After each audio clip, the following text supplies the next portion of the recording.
Fellas, we're going to do something different with this film instead of just a normal documentary. I've been sitting down on this rock here having a pretty good long conversation with my friend here. This is the Western Diamondback rattlesnake, and her and I are pretty upset about what's going on in today's times. Across the South, we have events going on called Rattlesnake Roundups. Now, at these roundups, they claim it's a lot of hunting. They claim that you go there and everything is used, nothing is wasted. They claim that it's very good for the environment because these rattlesnakes are overpopulated and they're basically helping to stabilize their populations. A lot of these things I take issue with, and so does she, obviously. So the problem with these roundups is whenever you go to them, they make it publicly acceptable that you should be horribly afraid of these animals and that they are out to get you. In fact, Animal Planet has even jumped on board with this. They are now playing a show called Rattlesnake Republic, in which, in their synopsis of the actual film, they claim that rattlesnakes, specifically this Western Diamondback right here, are the most dangerous animal on Earth. Dangerous animal. I'm sitting on a rock less than a foot away from the most dangerous animal on Earth. Yet I don't feel in very much danger right now.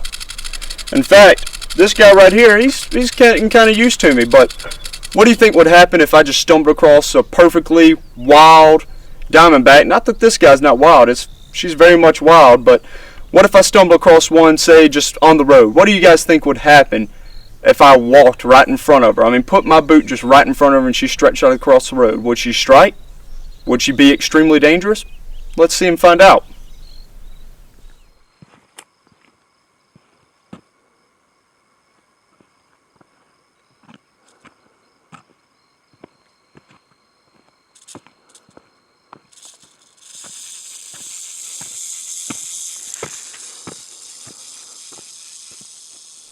Yes, she didn't seem too intimidating, did she? She just kind of ran away. Well, let's see what happens to, say, a big one, like a 4-foot diamondback. What do you think would happen if I stomped around her? What do you think would happen if then I even took my boot, put it on her head? Not necessarily stepping, but just putting pressure, wanting her to know that I'm really there. My presence is there. Do you think she'd be dangerous then? I don't know. Let's see and find out. This is what happens when you come across an Atrox in the wild.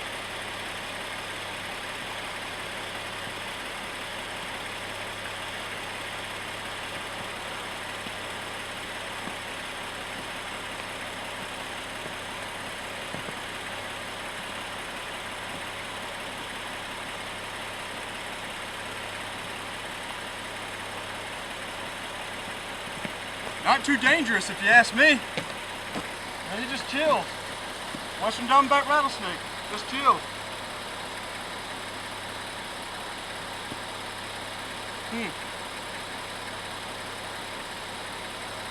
Putting the boot on his head now. Still nada. I can't even make this guy bite me. Let's try it again. Whole body, boots on. Slight pressure. Nothing. Nothing. But yet this is the most dangerous animal. Okay. So you say it's a diamondback, alright? Diamondbacks, they aren't the world's deadliest rattlesnake. How about a tiger rattlesnake? Drop for drop, the most venomous rattlesnake in the world. I mean, this guy, he's got a whopping in toxicity. What do you guys think he would do if I went stomping around him? I don't know, let's watch that one and find out. I'm filming. This is the tiger rattlesnake, the most venomous rattlesnake in maybe even the world. Let's see how he does with the boot, since they're considered so deadly. Let's see what would happen if you were to just stumble up on this guy and walk right next to him. The horror! Let me just climb this rock right here. Up, this ain't a good vantage point. Up. Hey, wait, I didn't get to step on you yet. Come on.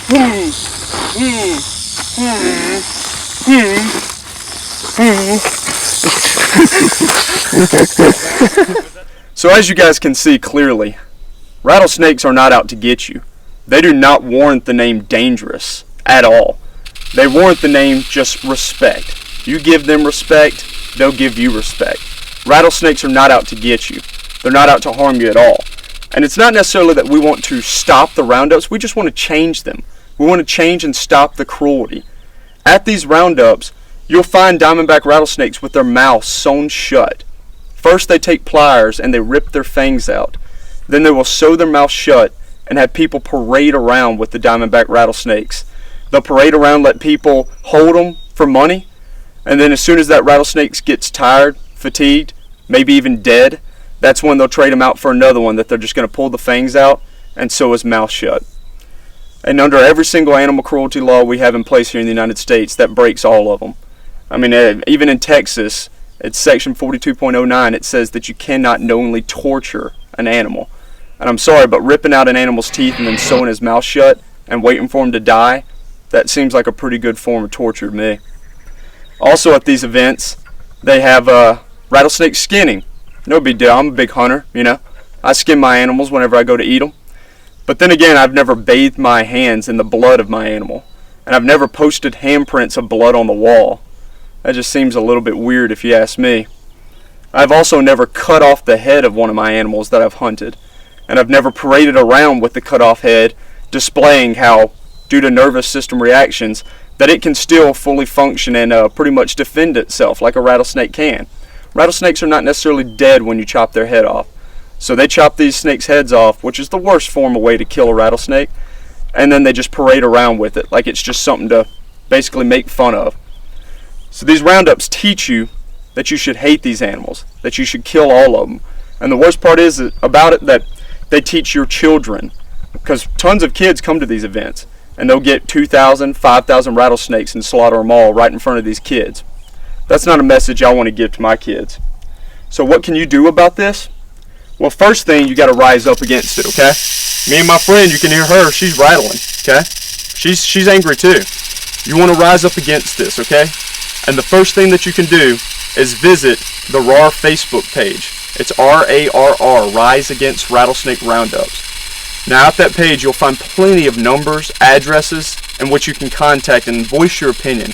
Let people know that you won't stand for these events, that you won't stand for this cruelty. And let's see if we can change it. Let's see if we can get an educational event, an event that teaches on conservation, the beauty of these animals, the fact that these guys control a majority of the rodent population. Without them, we could possibly have an outbreak of hantavirus, which is a very deadly virus that no one wants.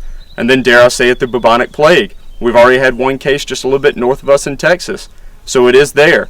It is still carried in rodents, and you still can get it. And I'm sorry, but if these guys go, that's going to be a lot more prominent. So we got to stand up for what we believe in. We got to stand up against the gassing. The way that they get these guys out of the holes. They pour gasoline down there.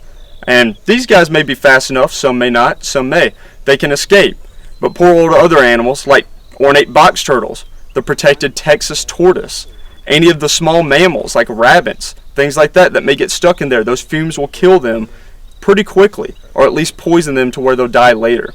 And not only that, but there's far more ecological problems that go along with that. So please help us stand against it. You can also purchase these awesome shirts. It says Stop Rattlesnake Roundup. Then on the back it says Educate, Not Eradicate. And that's exactly what we want to do. We want to educate people. Educate them about these beautiful animals, and definitely not eradicate them. Because slowly but surely these guys will become protected and will become endangered. And we have to stop this before it gets that far. And so I'll end you guys with this. It's pretty much my motto in snake removal. My motto whenever I come across people. Proverbs 12:10 in the Bible says, "A righteous man cares for his animals." Now guys, even if you're not a Christian, even if you don't believe in God, you don't have to. That verse in itself is just powerful, okay? Let's quit being wicked. Let's quit being ignorant, naive, and pretending these things don't go on. And let's face them full force, full steam ahead. Let's be righteous, okay? Let's take care of these animals, alright? The choice I leave to you guys. Please visit the RAR Facebook page.